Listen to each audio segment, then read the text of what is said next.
최근 진실 화해를 위한 과거사 정리위원회가 6.25 전쟁 전후 기독교 탄압과 학살 연구를 통해서 당시 광범위한 학살은 종교 말살 정책을 펴온 북한 당국의 공식적인 지시로 이루어졌으며, 여기에 희생된 종교인들은 기독교인 1026명, 천주교인 119명 등 총 1145명으로 집계가 되었다, 이렇게 발표를 하였습니다. 이 보고서에 따르면은 특히 유엔군의 인천 상륙작전 직후인 1950년 9월 26일 북한 공산당은 반동 세력 제거 후 퇴각하라라는 명령을 내렸고, 이후에 한 달여간 전국적으로 피비린내 나는 학살이 이루어졌다라는 것입니다. 그 과정 속에서 개신교 많은 교회와 성도들이 순교의 잔을 마셨다라는 것입니다. 예를 들면은 논산에 있는 병촌교에서는 66명이 순교를 당했는데, 공산당은 16가정 66명을 붙잡아서 예수를 믿으면 다 죽이겠다 협박하였고, 이 협박을 거절하자 그들을 삽과 몽둥이, 괭이와 죽창 등으로 구타하고 구덩이에 파묻었는데, 피에 흥건하게 물든 상태에서 젖먹이를 가슴에 안고 죽은 임산부도 있었다, 이렇게 보고를 하였습니다. 우리 정부의 최초의 공식적인 보고서를 접하면서 다시 한번 우리가 예수 믿는 신앙인으로서 우리 대한민국 많은 믿음의 선배들이 순교의 잔을 마셨다라는 그 사실, 우리 개신교인들이 1000명이 넘게 순교를, 예수님을 부인하지 아니하고 순교를 하였다는 그 사실에 무한한 자부심을 느끼게 됩니다.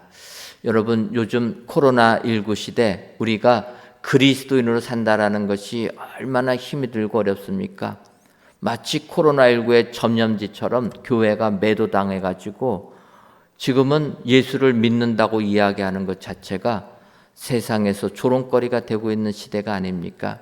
하지만 우리 믿음의 선친들은 예수 믿으면 죽이겠다 협박하는 공산당의 협박에 변절하지 아니하고 순교함으로써 신앙을 지킨 사람이 1000명이 넘다라는 것입니다. 이렇게 많은 순교자를 낸 대한민국, 그 가운데 우리 개신교 성도들이 있다라는 것이 예수 믿는 믿음의 사람으로 무한한 자부심을 느끼고 자긍심을 갖게 하는 보고라, 이렇게 생각이 들었습니다. 그러면서 지금 이 시대를 살아가는 우리들, 다시 한번 우리 믿음의 선진들을 생각하면서 최소한의 거룩한 영적 자존심을 지키며 살아가야 되겠다, 이러한 다짐을 해보았습니다. 그런 의미에서 오늘 히브리서 13장 6절을 보게 되면 히브리 기자는 이렇게 고백합니다. 그러므로 우리가 담대히 말하되 주는 나를 돕는 이시니 내가 무서워하지 아니하겠노라. 사람이 내게 어찌하리요 하노라. 히브리 기자는 이렇게 고백합니다. 세상 살면서 힘들고 어려운 일들 많이 있어도 주는 나를 돕는 이시니 내가 세상 무서워하지 않겠다라는 것입니다. 사람이 해봤자 죽이기까지 더 하겠느냐? 사람이 내게 어찌하리요? 여러분, 우리도 이런 히브리서의 기자의 고백이 우리의 고백이 돼야 될 줄 믿습니다. 세상 살아가면서 최소한의 이러한 믿음의 자존심을 지켜가면서 살아야 되지 않겠는가? 정말 세상이 아무리 힘들고 어려워도 이런 믿음의 순교를 한 위대한 신앙인들이 이 땅에 많이 있음을 기억하면서 우리도 그 신앙을 이어받아서, 지금 이 시대는 순교의 잔을 허락하지 않는 세상이지만 그래도 최소한 내가 믿음을 지키면서 이 영적 자존심을 지키는 것, 이것이 복이라는 생각이 들었습니다. 따라서 오늘 이 시간 히브리서 13장 1절부터 6절에 있는 말씀 가지고 사람이 내게 어찌하리요, 이러한 거룩한 영적 자존심을 지키는 사람이 어떠한 사람인가 살펴보시고 이렇게 세상을 믿음으로 승리하시는 저와 여러분들이 되시기를 주님의 이름으로 축원합니다. 그렇다면 사람이 내게 어찌하리요 하며 거룩한 영적 자존심을 가지고 사는 사람은 어떻게 살아야 합니까? 먼저 고난받는 자를 생각해야 됩니다. 이 세상을 살다 보면 우리는 고난받는 자 생각하기보다는 나에게 도움을 줄 만한 사람들을 생각하고 그들과 교제하기를 원한다라는 것입니다. 사람들과 사귐에 있을 때에도 나에게 유익을 줄 수 있는 사람이 누군가, 그런 사람들을 초청하고 만나고 이 세상을 살아가는 게 우리들의 모습인데, 오늘 성경은 고난받는 자를 생각하라는 것입니다. 이것은 예수님께서 이 땅에 오셔서 우리에게 명령해 주신 말씀의 내용에 그대로 있다라는 것입니다. 누가복음 14장 12절 이하를 보게 되면 예수님께서 자기를 초청한 사람들에게 이렇게 얘기합니다. 또 자기를 청한 자에게 이르시되 내가 점심이나 저녁이나 베풀거든 벗이나 형제나 친척이나 부한 이웃을 청하지 말라. 두렵건대 그 사람들이 너를 도로 청하여 내게 갚음이 될까 하노라. 예수님을 초청한 그 사람에게 주님이 말씀하시는 겁니다. 너는 사람들에게 청하여서 같이 식사하자, 교제 나누자 이렇게 하는데, 그렇게 청하고 식사를 대접할 때는 친구나 형제나 친척들 또 부한 이웃들 청하지 말라라는 것입니다. 왜냐하면 이 사람들은 도로 너에게 갚아준다라는 것입니다. 가진 것이 있고 그러다 보니까 갚아준다라는 겁니다. 받은 대로 돌려준다.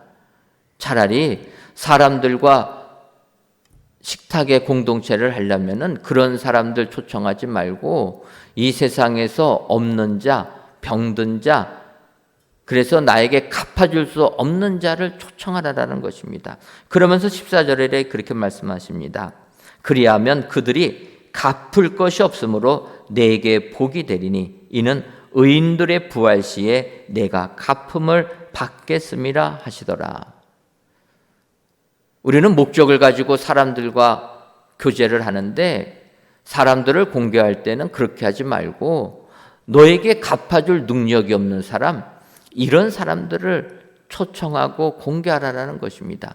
왜냐하면 그들은 갚아줄 것은 없지만 그럴 때 의인들의 부활 시에 내가 갚음을 받게 된다는 것입니다. 하나님이 갚아주신다. 세상을 살면서는 눈에 보이는 계산적으로 살지 말고 고난당하는 자, 없는 자를 생각하며 살으라는 것입니다.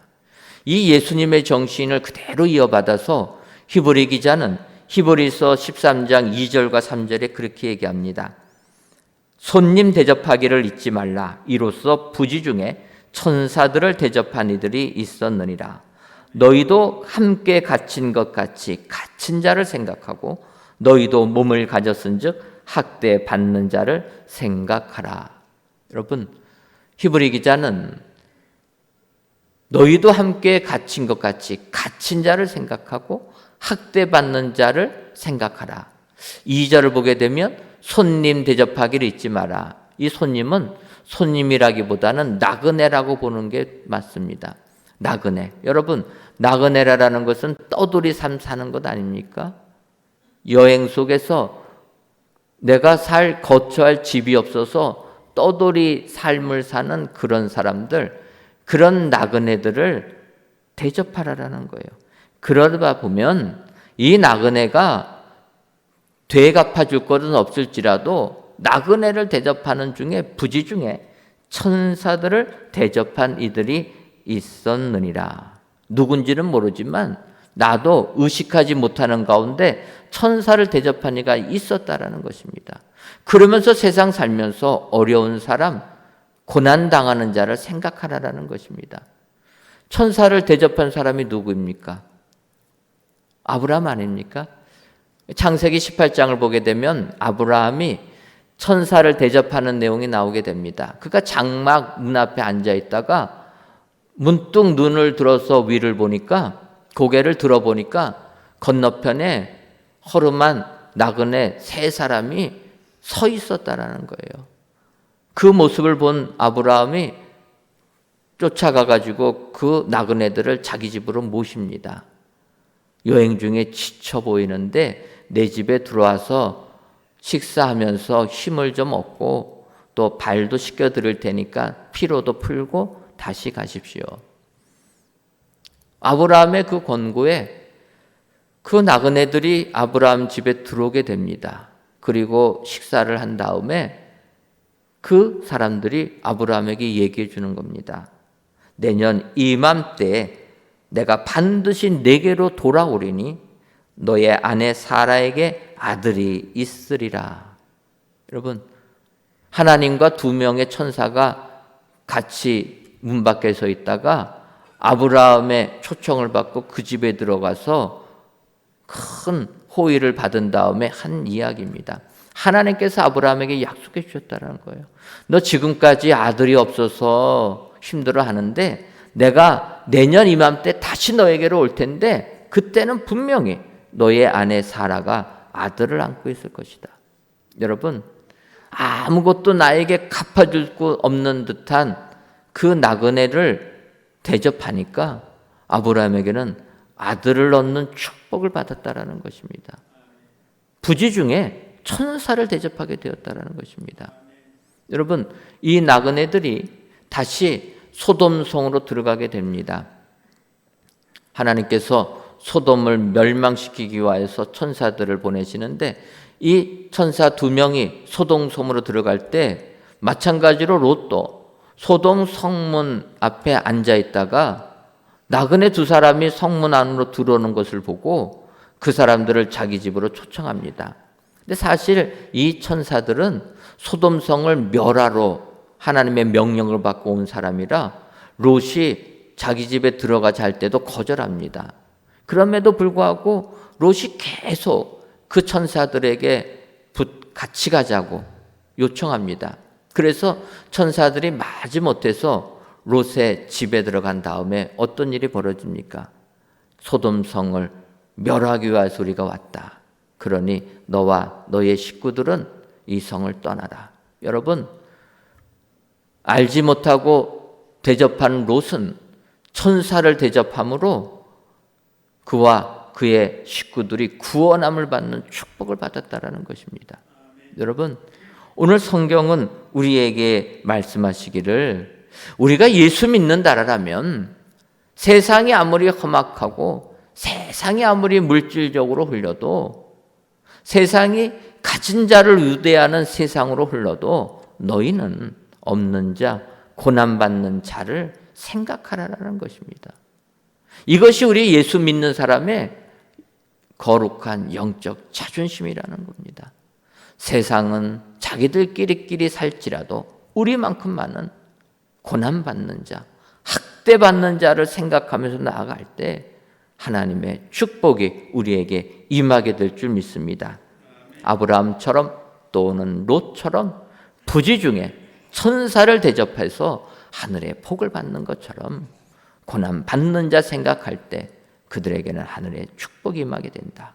오늘 귀한 예배를 드리시는 저와 여러분들, 이 세상 삶이 아무리 힘들으셔도 우리는 예수 믿는 사람이라 예수 믿는 영적 자존심을 가지고 세상 사람들과 달리 고난받는 자를 생각하셔서 하늘의 은혜를 받으시는 저와 여러분들 되시기를 주님의 이름으로 축원합니다.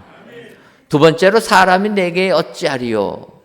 거룩한 영적 자존심을 가지고 살려면은 결혼을 귀히 여겨야 합니다. 오늘 본문 히브리서 13장 4절을 보면 모든 사람은 결혼을 귀히 여기고 침소를 더럽히지 않게 하라. 음행하는 자들과 간음하는 자들을 하나님이 심판하시리라. 이렇게 말씀하고 있습니다. 모든 사람은 바꿔 말하면 누구나 예외 없이 혼인을 귀하게 여겨서 순결한 삶을 살려고 하는 것입니다. 여러분, 우리가 살고 있는 지금 이 사회는 얼마나 성적으로 타락해져 있습니까? 서로 간음하는 것이 이제는 죄도 되지 않는 세상이 되지 않았습니까? 더군다나 이제는 이성 간의 사랑도 부족해서 동성애를 인정해야 된다라고 법으로 만들겠다고 이야기하지 않습니까? 우리가 사는 이 세상은 이렇게 혼란한 세상에 살고 있다라는 거예요. 하지만 성경은 말씀합니다. 모든 사람은 결혼을 귀히 여기고 침소를 더럽히지 않게 하라. 우리가 예수 믿는 사람이라면 세상이 아무리 성적으로 타락했을지라도 영적인 자존심을 지킬 줄 알아야 된다는 거예요. 세상 사람들이 뭐라고 할지언정 그 기준이 아니라 내가 예수 믿는 사람이라면 예수 믿는 사람답게 말씀에 맞는 결혼을 귀하게 순결한 가정생활을 할 줄 아는 사람이 돼야 된다는 것입니다. 우리가 여기에서 영적인 자존심을 굽히게 되면 우리의 가정은 행복해질 수가 없다라는 것입니다. 예를 들면 우리가 아는 아브라함, 믿음의 조상 아닙니까? 얼마나 믿음의 삶을 살았습니까? 하지만 그가 나이가 들어도 아들이 생기지 아니하니까 그는 결혼을 귀히 여기는 영적 자존심을 굽혀버렸다라는 거예요. 아무리 사라를 통해서 자식을 낳으려고 했는데 안 생기니까 사라가 어떻게 권합니까? 내가 자식을 낳지 못하니 나의 여종, 몸종 하갈과 결혼해서 대를 이어가라. 그 말에 아브라함은 영적 자존심을 굽혀버렸다라는 거예요. 정말 그가 믿음에 자존심이 있었다라면 무슨 말을 그렇게 하냐? 하나님께서 분명히 너를 통해서 약속해 주시지 않았느냐? 하늘의 별과 같이 바다의 모래와 같이 많은 자손 주시겠다고 하나님이 약속하지 않았느냐? 나는 이 믿음 가지고 살겠다. 거절해야 되는데 아브라함은 거절 못했다라는 거예요. 영적 자존심을 굽혀버렸습니다. 그래서 하갈을 통해서 이스마엘을 낳지 않습니까?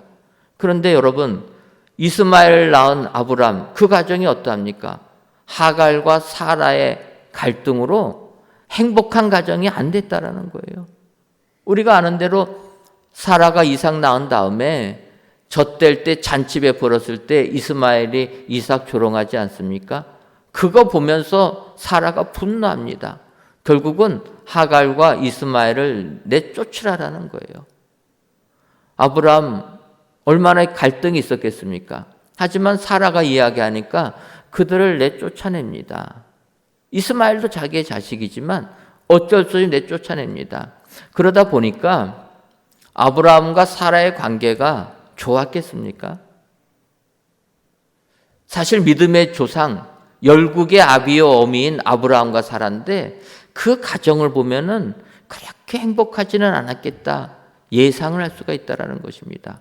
그러다 보니까 조금은 극단적으로 해석하는 분들은 그렇게까지 해석합니다. 창세기 22장 19절을 보면은 아브라함이 이제 이삭을 바친 다음에 다시 내려와서 사라와 상의도 하지 않지 않습니까? 하나님이 말씀하시니까 사라도 말하지 않고 이삭 데리고 가서 바치려고 하다가 이제 하나님께서 여호와 이레의 은혜로 양을 예비해 주셔서 이삭을 살려서 내려옵니다.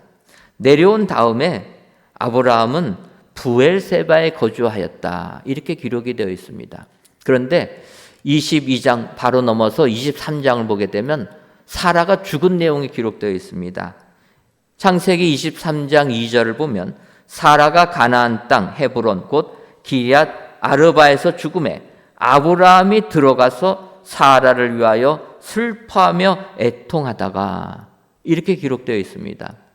사라가 헤브론에서 죽을 때 아브라함이 들어가서 사라를 위하여 슬퍼하며 애통했다라는 것입니다. 22절에는 아브라함은 부엘세바에 거주하였다 이야기하는데 사라가 죽었을 때 23장을 보면 사라는 헤브론에서 죽었다라는 것입니다. 그리고 사라가 죽으니까 아브라함이 들어갔다라는 거예요. 그래서 극단적으로 해석하는 사람은 사라가 아브라함이 이삭 바친 사건을 이후로는 별거했다라는 거예요. 별거했다. 아브라함은 브엘세바에 거주하고 사라는 이삭 데리고 헤브론에 거주했다라는 겁니다. 그렇게 하는 게 무엇입니까? 이삭도 간신히 살아나지 않았습니까? 아버지 무서워가지고 어머니 사라 따라서 헤어졌다라는 거예요. 이렇게까지 해석하는 건 조금 과격하게 해석한 거지만 이렇게 해석할 수 있게끔 누가 봐도 아브라함의 가정은 하갈, 사라의 갈등으로 그렇게 행복하지는 못했다라는 것입니다. 그 원인이 어디 있습니까? 아브라함이 영적인 자존심을 굽히고 하갈을 취할 때부터 생겼다라는 거예요. 세상이 아무리 성적으로 문란한 세상이라 할지라도 우리가 예수님 믿는다라면 예수님 믿는 거룩한 자존심을 가지고 세상 유혹에 벗어나야 될 줄 믿습니다. 혼인을 귀하게 여길 줄 알아서 순결한 가정을 만들어야 된다는 거예요. 이스라엘 사사 중에 삼손 있지 않습니까? 그는 하나님으로부터 부름 받았어도 그런 혼인을 귀하게 여기지 못했다라는 거예요. 결국은 창기인 들릴라에게 빠져가지고 적군 블레셋에게 두 눈 뽑히면서 사로잡히지 않습니까? 그가 마지막에 하나님께 기도합니다. 그때 하나님께서 그의 기도를 들어주셔서 삼손을 조롱하려고 모인 모든 사람들 건물이 문에도 다 같이 죽지 않습니까? 성경은 그렇게 기록합니다. 삼손이 살아있을 때 죽인 자보다 죽을 때 죽인 자가 더 많았더라. 그나마 삼손이 회개하고 하나님께 기도하여서 그는 영적 자존심 그나마 회복했다라는 것입니다. 여러분, 진정으로 우리가 예수님 믿는다라면 결혼을 귀히 여겨야 된다라는 겁니다. 가정을 귀히 여겨야 된다. 이것이 우리가 예수 믿는 사람의 자존심이라는 것입니다. 오늘 귀한 예배를 드리신 사랑하는 성도 여러분, 세상이 아무리 우리를 유혹해도 예수 믿는 사람으로서 영적인 거룩한 자존심 지키셔서 결혼을 귀히 여기는 은혜의 성도님들이 되시기를 주님의 이름으로 축원합니다. 마지막 세 번째로 사람이 내게 어찌하리요? 그렇게 외치면서 거룩한 영적 자존심을 지키는 사람은 돈을 사랑하지 말아야 합니다. 오늘 본문 히브리서 13장 5절을 보면 돈을 사랑하지 말고 있는 바를 족한 줄로 알라. 그가 친히 말씀하시기를 내가 결코 너희를 버리지 아니하고 너희를 떠나지 아니하리라 하셨느니라. 여러분, 돈을 사랑하지 말라라는 것입니다. 근데 성경을 보니까 돈을 사랑하지 말라라는 거예요. 바꿔 말하면 돈은 필요한 것이라는 것입니다. 여러분, 돈은 필요한 것 아닙니까? 돈 없으면 지금 이 시대에 살 수가 없습니다. 그런데 돈은 필요하고 그래서 그 돈을 벌어야 되는데 오늘 성경은 돈을 사랑하지 말라라는 거예요. 사랑은 무엇입니까? 더 갖기를 원하는 것 아닙니까? 그러지 말라라는 거예요. 있는 바를 족한 줄 알라라는 것입니다. 사실 세상 살면서 돈이 없으면 자존심 상할 때가 한두 번이 아니지 않습니까? 어떤 여성이 백화점 명품샵을 갔는데 조금 행색이 돈이 없어 보였나 봅니다. 그러다 보니까 그 종업원이 그 사람이 와서 이렇게 물건 고르고 하니까 틱틱댄 거예요. 만지지도 못하게 하고 보니까 안 살 것 같으니까. 그러다 보니까 이 여인이 화가 난 거예요. 그래가지고 자존심이 상해서 그 종업원에게 얘기합니다.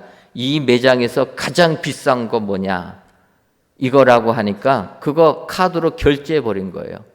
그래갖고 물건을 딱 받자마자 가위 가지고 가서 잘라버렸다라는 겁니다. 저는 자르지 말고 나를 주면 얼마나 좋을까? 그 비싼 거를. 근데 이 여인은 자존심이 상하니까 돈이 없다고 무시당하니까 그 자존심 회복하려고 그렇게 했다라는 겁니다. 여러분, 우리가 사는 이 세상에는 돈 없으면 정말 자존심 상해지지 않습니까? 부끄러운 얘기지만 저도 초등학교 다닐 때 우리가 초등학교 다닐 때는 달달이 돈을 내지 않습니까? 월사금이라 해가지고 내는데 어떤 친구들은 1년치를 다 내는 친구들이 있습니다. 근데 저는 한 달치를 못 내가지고 맨날 선생님한테 지적받는, 그런데 야, 누구는 1년치를 다 낸다, 그런 경우도 있었고요. 고등학교 때 가니까 등록금을 못 내니까 담임 선생님이 교무실로 저를 불러주시더라고요. 왜 돈을 못 내냐, 등록금을 못 내냐. 없으니까 못 내지 않습니까? 제가 뭐 그 등록금 받아갖고 딴짓 했겠습니까? 돈이 없어서 등록금을 못 내는데 왜 못 내느냐 물어볼 때 참 마음이, 자존심이 상했습니다. 대학을 갔는데 뭐 역시 돈이 있습니까? 그러니까 친구들이 대학 가서 같이 좀 놀자 그러는데 놀 수가 없어요. 왜 그렇습니까? 놀려면 돈이 있어야지 놀죠. 그러니까 제가 자존심이 상해가지고 나는 대학교 공부하러 왔지 내가 뭐 놀려고 온 줄 아냐, 난 도서실 가서 공부하겠다, 그래갖고 공부했습니다. 속마음은 놀고 싶은데 돈이 없어가지고 도서실에서 책 보는 이런 일을 했던 겁니다. 여러분, 세상은 돈이 없으면 자존심 상합니다. 그러나 오늘 성경은 이야기하는 거예요. 내가 결코 너희를 버리지 아니하고 너희를 떠나지 아니하리라. 하나님 믿는 자는, 예수님 믿는 자는 하나님께서 결코 떠나지 않는다는 것입니다. 세상 사람은 돈이 없으면 죽을 것 같아서 돈을 사랑하고 돈을 쌓아두려고 혈안이 되어 있지만 내가 너희를 떠나지 아니하는데 뭘 염려하느냐, 돈이 없다고 뭘 걱정하느냐, 있는 바 족한 줄 알아라. 내가 다 알아서 너를 책임져 주고 너를 도와줄 건데 염려하지 말아라. 우리는 이 하나님의 약속의 말씀을 믿고 믿음의 자존심을 가져야 될 줄 믿습니다. 세상적인 자존심 세우라는 게 아니라 우리가 믿음의 자존심을 세워야 된다는 것입니다. 그래서 우리가 직장을 구할 때에도 월급 많이 주는데 믿음 생활 제대로 하지 못하는 직장보다는 월급은 얼마 안 되더라도 믿음 생활을 잘할 수 있는 직장, 이것을 택할 줄 아는 것이 거룩한 영적 자존심을 지키는 것이라는 것입니다. 그러나 세상 살면서 많은 사람들이 이런 부분에 낙마를 하게 됩니다. 우리가 아는 대로 구약 성경 보게 되면 엘리사 선지자가 나오게 됩니다. 엘리야의 뒤를 이어서 하나님의 사역을 감당한 엘리사 선지자. 엘리야의 그 영감의 갑절의 능력을 받아서 위대한 일을 많이 하지 않았습니까? 그런 엘리사가 한 일들 중에서 아람 장군 나아만의 나병을 치료해 준 사건이 있습니다. 이스라엘 왕은 우리가 무슨 재주로 나병을 고치냐, 전쟁하려고 하는 거다, 이렇게 분노했지만 엘리사는 오라고 하는 것입니다. 그래서 나아만 장군이 오니까 그를 요단물에 7번 씻어라 명하였고, 나아만이 그 말에 순종해서 목욕을 하니까 어린아이 피부같이 깨끗해졌더라. 아람 나라의 장군으로서 권세를 누렸지만 나병이 걸려서 병들어서 힘들어하던 나아만 깨끗함을 입으니까 너무나 감사해서 엘리사에게 자기가 가지고 온 금은 보화를 다 주려고 드립니다. 그때 엘리사는 거절하는 겁니다. 내가 이 살해받으려고 너 고쳐준 것 아니다. 하나님의 역사를 보여주기 위하여서 내가 고친 건데 이거 필요 없다. 도로 가져가라. 엘리사는 영적인 자존심을 가지고 그의 답례를 거절했습니다. 그런데 엘리사의 종이 되는 게하시는 답례를 안 받고 돌려보내는 그 스승의 모습을 보면서 분노합니다. 아니, 당연히 병을 고쳤으면 선물을 받아야지 어떻게 돌려보내느냐.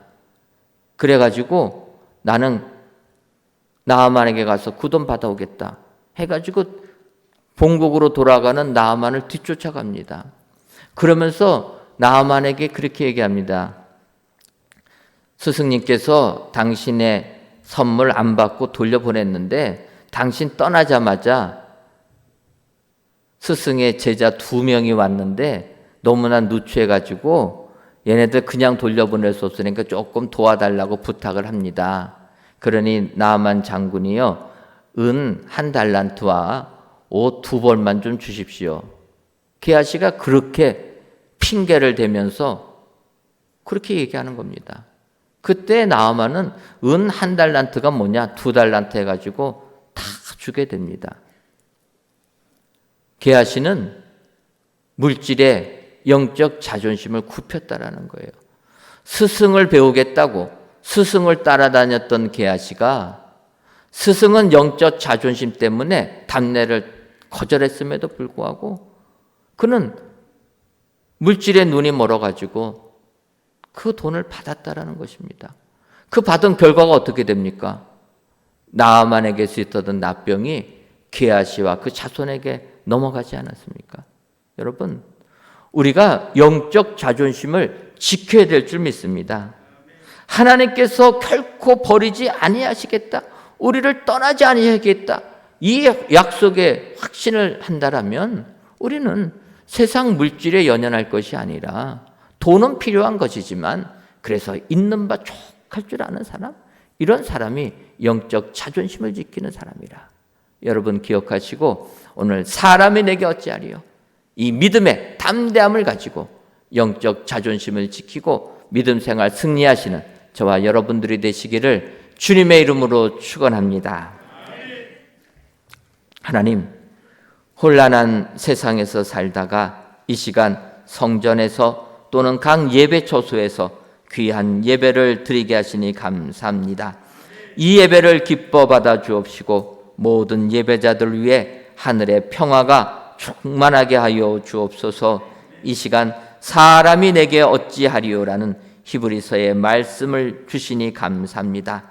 바라기는 우리 모든 성도님들을 위해 거룩한 영적 자존심을 가지고 사람이 내게 어찌하리요라는 믿음의 당담함을 가지고 세상 승리하게 하여 주옵소서. 이렇게 영적 자존심을 지키려면 고난받는 자를 생각해야 하며 결혼을 귀히 여겨야 하며 돈을 사랑하지 말아야 함을 알아 이러한 신앙인의 자부심을 가지고 세상 승리하는 저희 모두가 되게 하여 주옵소서. 예수님의 이름으로 기도하옵나이다. 아멘.